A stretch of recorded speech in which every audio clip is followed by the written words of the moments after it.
Ar-Rahman Ar-Rahim. Halo, Assalamualaikum warahmatullahi wabarakatuh. Bertemu lagi bersama saya Usada Pratiwi di kelas Sosiologi. Nah, ini adalah video ketiga mata pelajaran Sosiologi. Jadi, kita sudah belajar Sosiologi sebanyak 2 minggu. Bagaimana? Di antara kalian sudah ada yang cinta belum sama Sosiologi? Sebagian siswa ada yang kurang suka dengan mata pelajaran yang banyak angka, banyak berhitung, atau mungkin banyak rumus. Nah, Sosiologi adalah jawabannya. Dalam Sosiologi, kita mempelajari fakta sosial dan juga fenomena sosial yang terjadi secara nyata di masyarakat.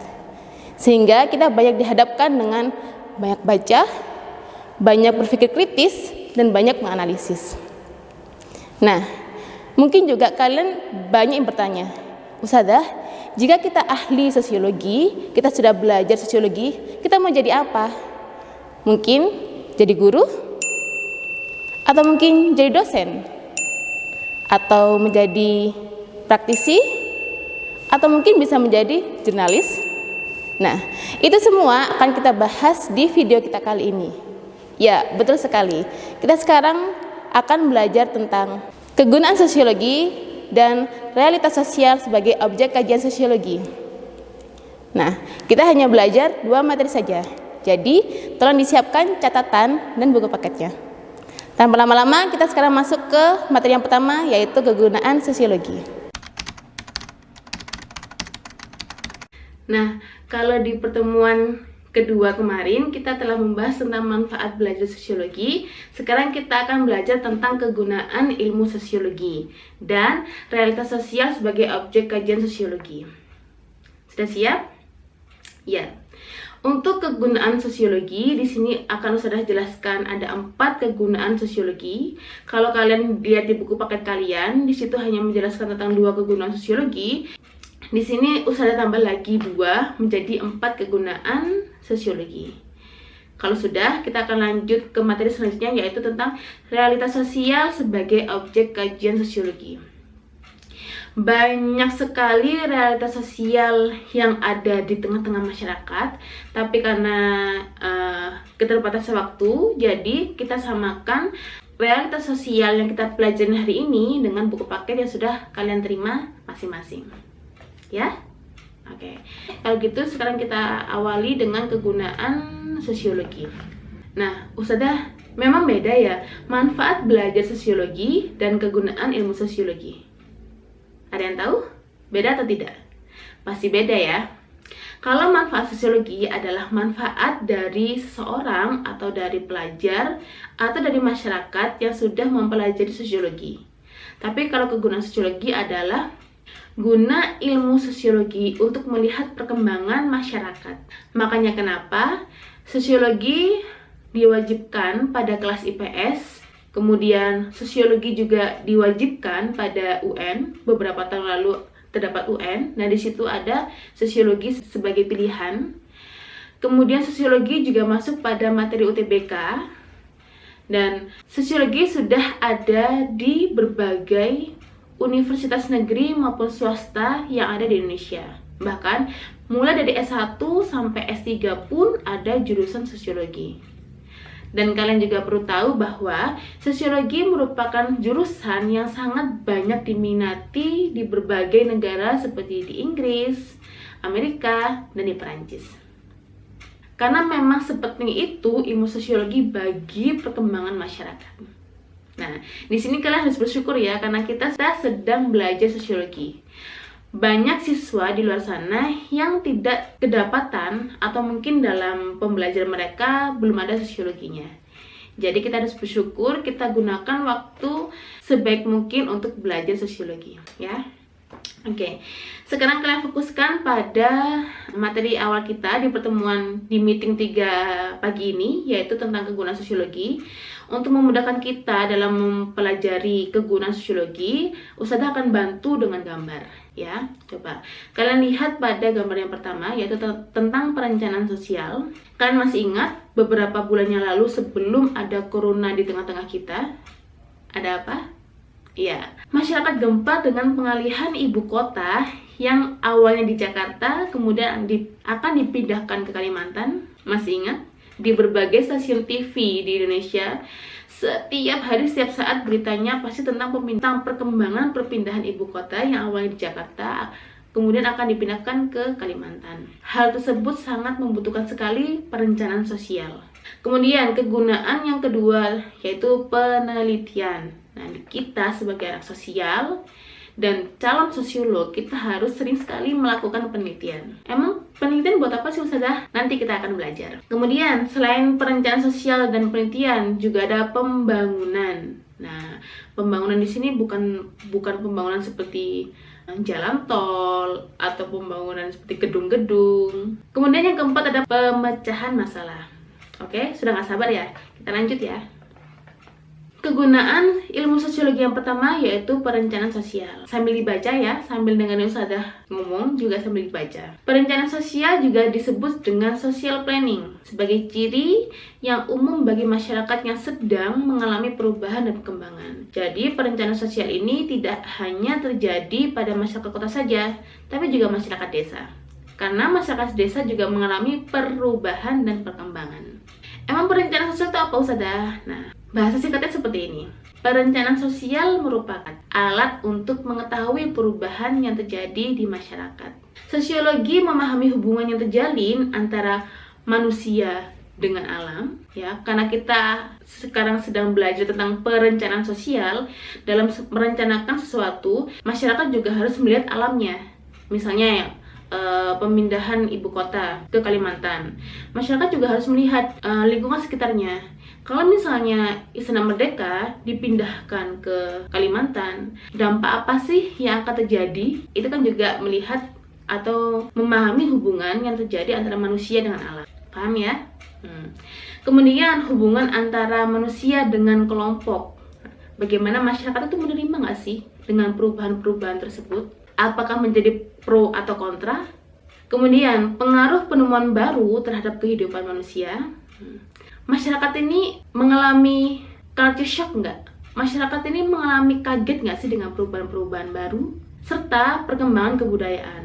Nah, karena ada perubahan, pasti ada budaya baru dari perubahan tersebut. Sampai sini paham ya? Kemudian, sifat dari perencanaan sosial tersebut biasanya untuk mencegah, mengantisipasi, juga mempersiapkan sesuatu yang akan terjadi ke depannya. Ya, karena kita berencana, sifatnya mencegah dan mengantisipasi masalah-masalah yang muncul di kemudian hari. Jadi, fungsi dari sosiologi pada perencanaan sosial adalah alat yang digunakan untuk mengetahui perubahan yang terjadi pada lingkungan masyarakat. Karena apa? Karena manusia memiliki kemampuan untuk melihat jauh ke depan, dapat mengendalikan tujuannya.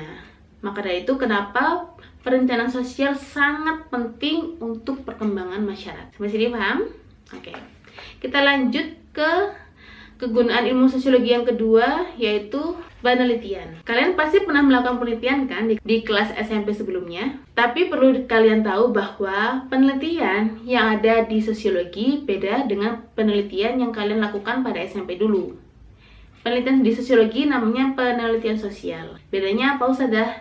Bedanya adalah dalam penelitian sosial yang diteliti adalah masyarakat luas.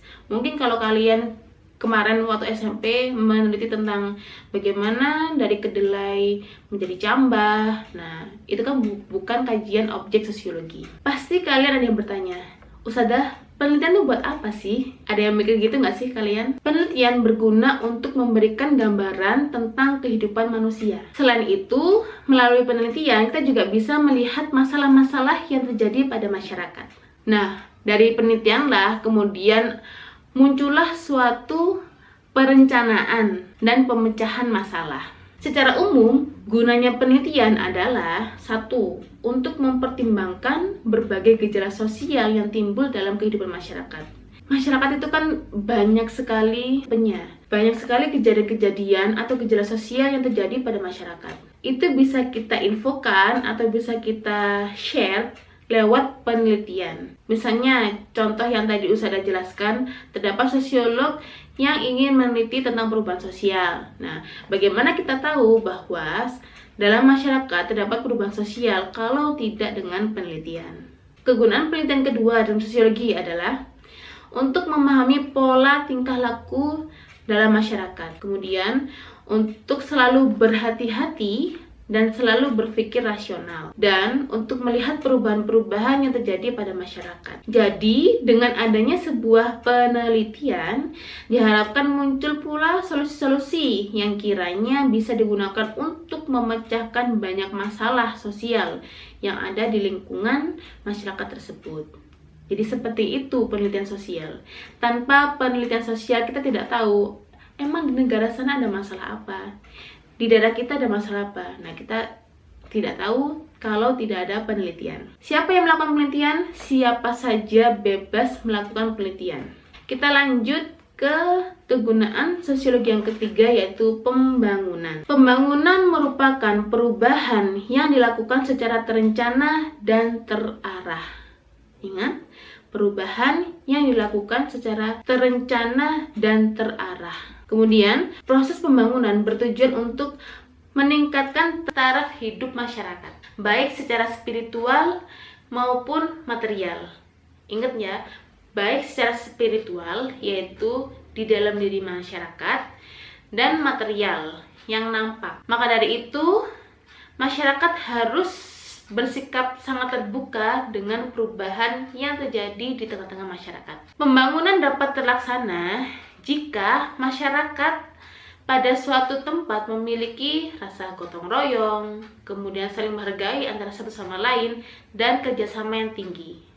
Jadi, pembangunan dalam masyarakat ini tidak melulu tentang gedung-gedung yang tinggi, tentang sarana dan prasarana, atau mungkin jalan tol, kemudian pembangunan sarana dan prasarana yang lain, tapi kepada pembangunan pada masyarakatnya. Salah satu contohnya yaitu pemberdayaan. Di sini sudah gambarkan dengan pemberdayaan perempuan. Bagaimana pemberdayaan perempuan dapat meningkatkan taraf hidup masyarakat perempuan. Nah, di sini ibu-ibu rumah tangga diberdayakan untuk membuat suatu kerajinan yang berasal dari limbah. Masyarakat perempuan pada suatu tempat diberdayakan untuk membuat suatu kerajinan yang nantinya hasilnya akan dijual dan mereka mendapatkan untung. Nah, ini adalah salah satu contoh pembangunan dalam masyarakat. Sampai sini paham? Silahkan kalian mencari contoh lain selain dari pemberdayaan perempuan ya. Dalam suatu pembangunan terdapat 3 tahap yang saling berkaitan.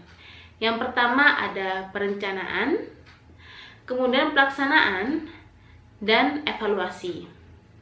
Intinya apa sih Ustazah? Kok kayaknya susah banget? Nah, jadi dalam pembangunan masyarakat tidak langsung, bahasanya apa ya? Tidak langsung moro-moro ada. Tidak langsung ada. Misalnya tadi pemberdayaan yang Ustazah Tiwi jelaskan dengan pemberdayaan perempuan itu tidak langsung ada dalam masyarakat. Ada tahapan-tahapan sehingga muncullah suatu pemberdayaan perempuan. Nah, yang pertama yaitu tahap perencanaan. Jadi, tahap perencanaan itu kegiatannya adalah mengidentifikasi kebutuhan masyarakat. Jadi seperti pihak-pihak terkait atau mungkin para tokoh-tokoh masyarakat setempat merencanakan kebutuhan masyarakat ini lagi butuh apa sih. Nah, kemungkinan pada daerah tersebut masyarakat perempuannya taraf hidupnya ada di bawah rata-rata. Jadi masyarakat harus menaikkan. Dengan cara apa? Nah, dengan cara pemberdayaan. Masyarakat perempuannya diberdayakan dengan membuat suatu kerajinan, yang kerajinan tersebut akan dijual dan mereka mendapatkan untung. Itu ada unsur pemberdayaannya. Jadi perempuan diberdayakan agar bisa meningkatkan taraf hidupnya. Kemudian dari tahap perencanaan, lanjutlah ke tahap pelaksanaan. Setelah direncanakan, kemudian dilaksanakan. Kegiatannya seperti apa Ustazah? Kegiatannya adalah tahap pengawasan terhadap kekuasaan yang mempengaruhi perubahan sosial pada masyarakat. Jadi ini adalah pihak-pihak terkait yang melakukan pengawasan, seperti orang-orang yang memberikan pemberdayaan, seperti kepala desa atau ketua RW. Nah, Kemudian dari pelaksanaan, lanjutlah ke tahap akhir yaitu tahap evaluasi. Nah, di sini menganalisis dampak sosial dari pembangunan tersebut. Nah, dari pemberdayaan tersebut ada nggak sih dampak yang dirasakan oleh masyarakat perempuan? Di situ dapat dilihat dari evaluasi yang dilakukan oleh pihak terkait, pihak penggerak pemberdayaan, dan anggota pemberdayaan yaitu ibu-ibu tadi. Sekarang adalah kegunaan sosiologi yang keempat yaitu tentang pemecahan masalah. Kalian tahu tidak, apa sih itu masalah? Kita semua pasti memiliki masalah kan? Dalam melihat suatu masalah sosial yang terjadi di masyarakat, sangat diperlukan sekali ilmu sosiologi. Emang gimana caranya Ustazah? Kok bisa sih sosiologi bisa membantu memecahkan masalah yang terjadi di masyarakat? Yuk, mari kita simak. Untuk memecahkan sebuah masalah terdapat beberapa metode yang bisa diterapkan seperti metode antisipatif, yang berarti metode yang bersifat mencegah. Namanya juga antisipatif ya, jadi mencegah. Selain mencegah, juga mempersiapkan segala sesuatu yang mungkin bisa saja terjadi. Contohnya seperti apa? Contoh dari metode antisipatif, contohnya memakai masker dan social distancing jika berpergian di luar rumah. Nah, ini adalah salah satu contoh yang sangat nyata, yang sehari-hari pun kita juga melakukannya, yaitu memakai masker dan social distancing. Kalian sudah melakukan suatu metode antisipatif yang bisa mencegah kalian dari suatu masalah, yaitu COVID-19.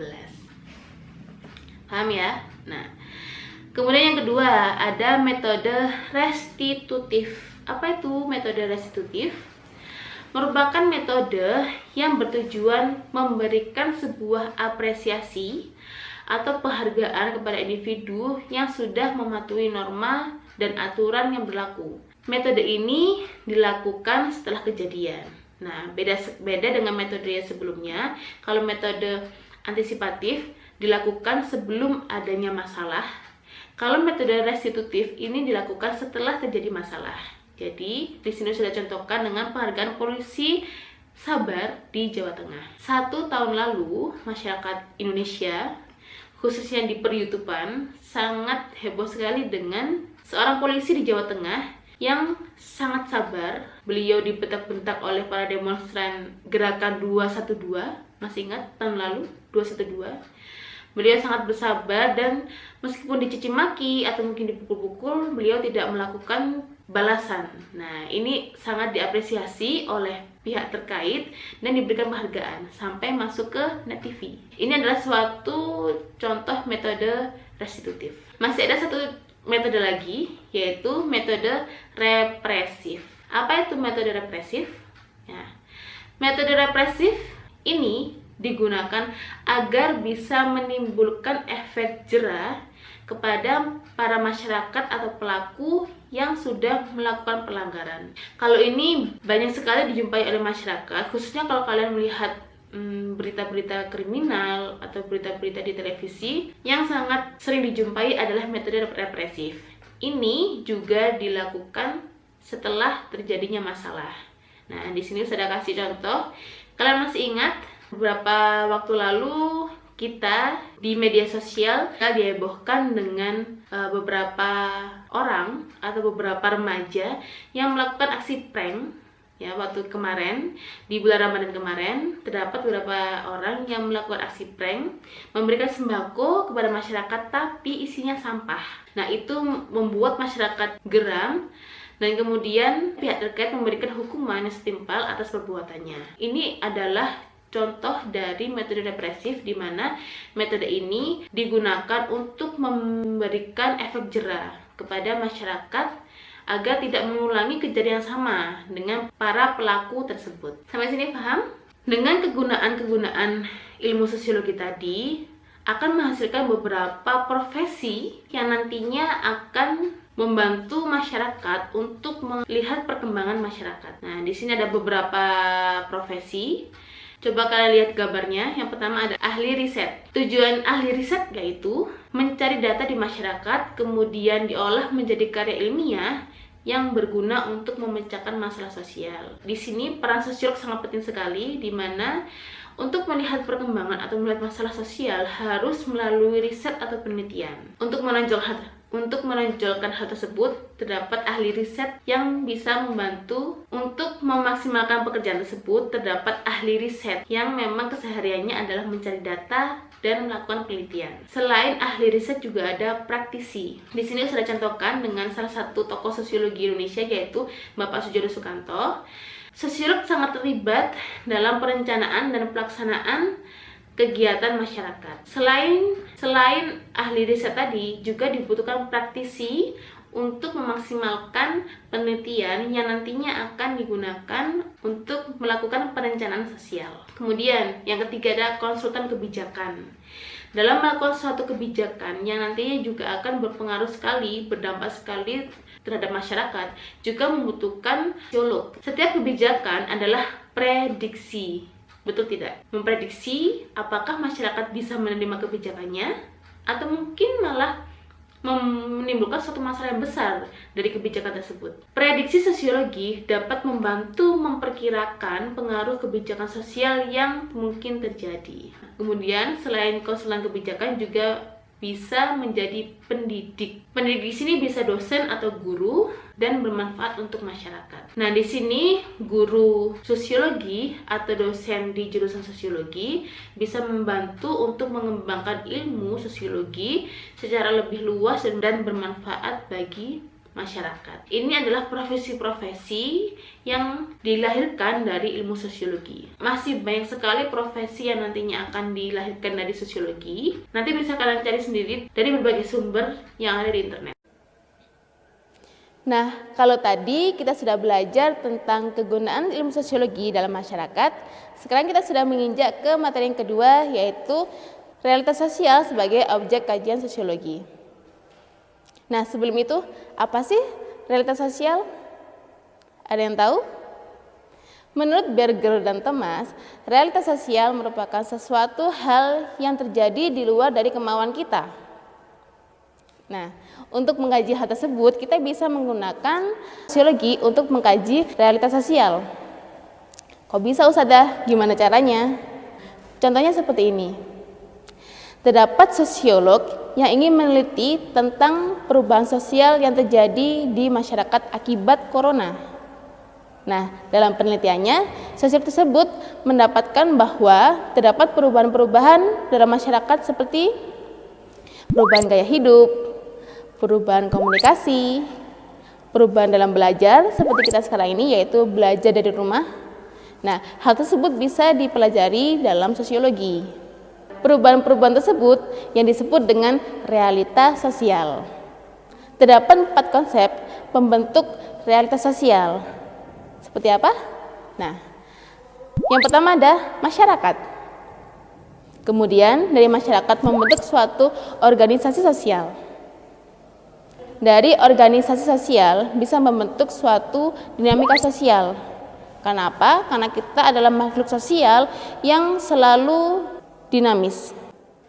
Kemudian dari dinamika sosial membentuk suatu perubahan sosial. Nah, dari 4 konsep ini akan terjadi suatu realitas sosial yang sudah dijelaskan pada buku kalian. Nah, gimana? Sudah paham?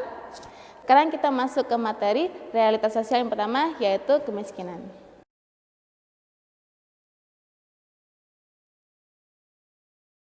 Jangan loyo dulu ya.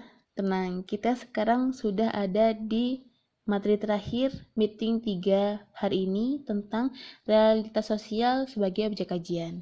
Nah, sama seperti kegunaan sosiologi sebelumnya, di sini juga Ustadzah sajikan dengan gambar-gambar atau foto-foto sehingga memudahkan kita untuk memahami apa itu realitas sosial.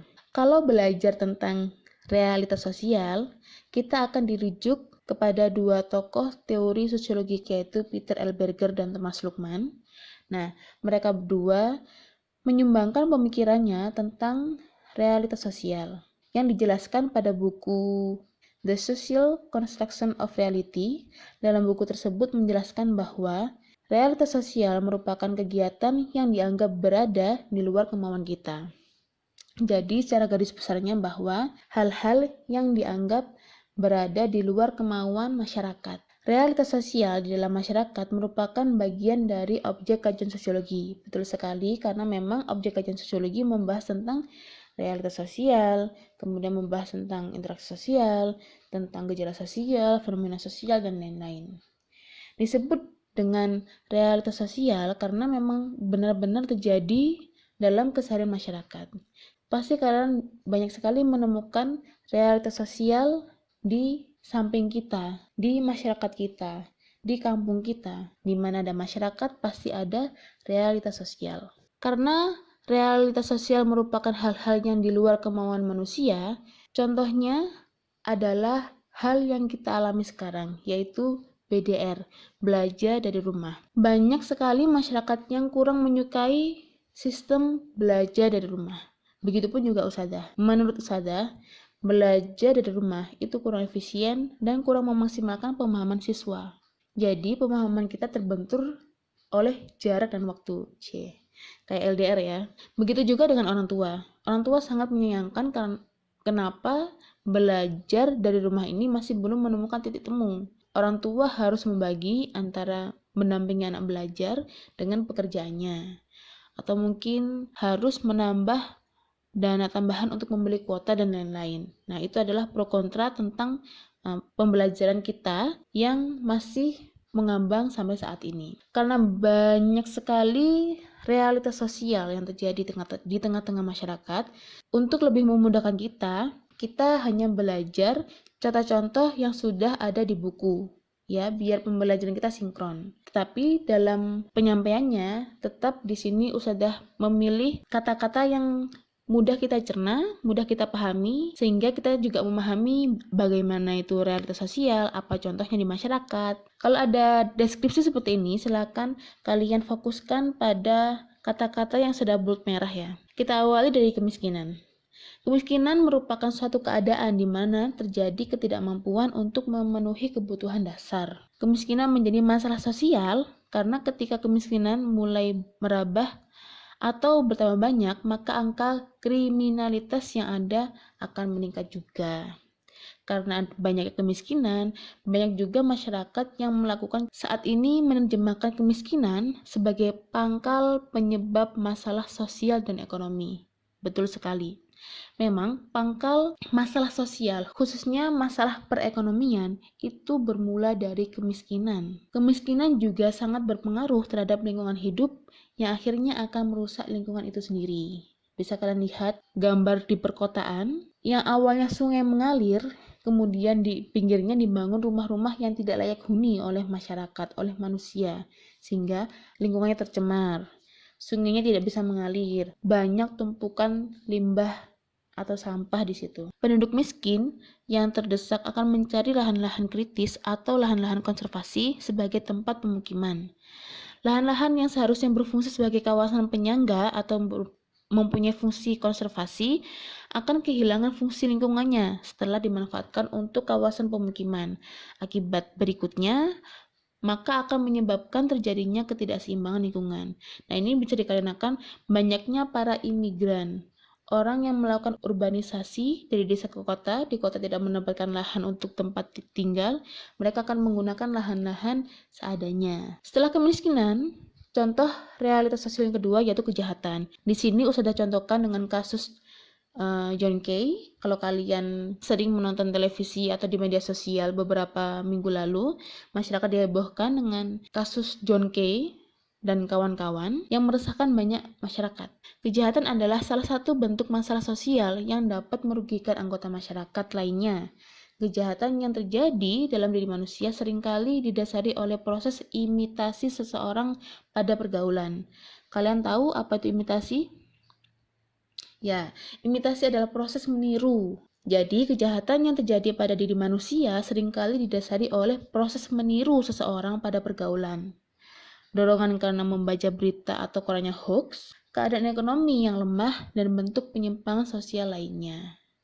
Penyebab kejahatan adalah keinginan dan adanya kesempatan dan lemahnya iman. Nah, itu adalah penyebab kenapa bisa ada kejahatan di tengah-tengah masyarakat. Lanjut, kita ke contoh yang ketiga, yaitu disorganisasi keluarga. Nah, ini nih, Ini banyak sekali contoh real di tengah-tengah masyarakat. Nah, dari disorganisasi keluarga ini juga akan banyak sekali korban-korbannya, yaitu anak ya, terutama. Apa sih itu sudah disorganisasi keluarga? Nah, adalah bentuk ketidakharmonisan keluarga sebagai suatu unit masyarakat terkecil yang disebabkan oleh adanya kegagalan masing-masing anggota keluarga dalam melaksanakan tugas dan kewajiban sesuai dengan status dan peran masing-masing. Setiap status akan memiliki peran yang berbeda-beda.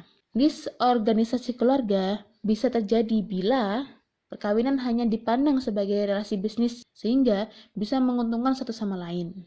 Enak aja, masa nikah disamain sama bisnis? Tetapi, apabila perkawinan dipandang sebagai ibadah kepada Allah Subhanahu wa taala, jika terdapat masalah akan mencari solusi untuk keutuhan keluarga mereka. Jadi, kalau misalnya nikah yang difikirkan hanya tujuan-tujuan tertentu atau bisa dibilang sebagai bisnis saja ya, jika ada masalah, mereka akan mendahulukan kepentingan mereka. Tapi jika menikah karena ibadah, jika ada masalah-masalah kecil atau mungkin masalah besar, mereka akan merujuk kepada hukum Allah. Nah, itu bedanya. Makanya kenapa banyak perceraian yang terjadi di masyarakat, karena mereka belum bisa mengembalikan makna dari pernikahan itu sendiri. Kita lanjut ke contoh realitas sosial berikutnya, yaitu peperangan. Peperangan merupakan benturan kepentingan yang terjadi pada beberapa kelompok karena belum adanya titik temu. Peperangan dapat menyebabkan perubahan yang sangat mendasar, seperti perubahan kebudayaan, perubahan teknologi, perubahan ekonomi, perubahan tradisi, perubahan sosial, dan lain-lain. Banyak sekali perubahan-perubahan yang terjadi akibat peperangan. Contohnya, di sini negara Palestina dan Israel. Banyak sekali perubahan yang terjadi pada masyarakat Palestina dan Israel itu sendiri. Bahkan akhir-akhir ini juga banyak sekali diperbincangkan bahwa negara Palestina tidak tercatat pada GPS. Wow, alam. Tapi itu yang sedang viral akhir-akhir ini. Nah, ini nih. Ini adalah masalah generasi muda. Jadi, masalah-masalah yang terdapat pada generasi muda juga bisa disebut dengan contoh dari realitas sosial. Masalah generasi muda umumnya ditandai hanya oleh dua ciri saja, yaitu keinginan untuk melawan dan sifat apatis. Jadi, kenapa sih ada masalah di generasi muda atau mungkin banyak generasi muda yang mabuk-mabukan, banyak generasi muda yang melakukan balap liar, banyaknya generasi muda yang banyak yang terjerat kasus prostitusi dan lain-lain. Hal tersebut bisa terjadi karena kurangnya komunikasi dan pengawasan yang intens dengan orang tua. Yang hal tersebut akan menimbulkan seperti sense of value kurang ditanamkan oleh orang tua. Nilai-nilai moral kurang ditanamkan oleh orang tua. Kemudian muncul kelompok pemuda informal yang tingkah lakunya tidak disukai oleh masyarakat. Nah, seperti contoh yang sudah sajikan ini adalah anak-anak muda Kota Malang yang di tengah-tengah COVID ini, yang tidak boleh berkerumun ini, yang harus melakukan social distancing ini, tapi mereka malah balap liar. Diringkuslah mereka di Kapolsek Malang. Kemudian mereka diberikan punishment untuk menimbulkan efek jera dan untuk pembelajaran agar tidak diulangi lagi. Nah, kemudian adanya usaha generasi muda untuk mengadakan perubahan dalam masyarakat yang tidak sesuai dengan nilai-nilai kaum muda. Jadi sekarang banyak generasi muda yang melakukan perubahan-perubahan seperti budaya prank, ya kan? Kemudian budaya TikTok yang banyak menimbulkan keresahan adalah beberapa waktu lalu terdapat prank sembako isi sampah. Oke, kita lanjut ke contoh realitas sosial yang terakhir, yaitu pelanggaran norma-norma. Dalam setiap kelompok masyarakat terdapat macam-macam norma.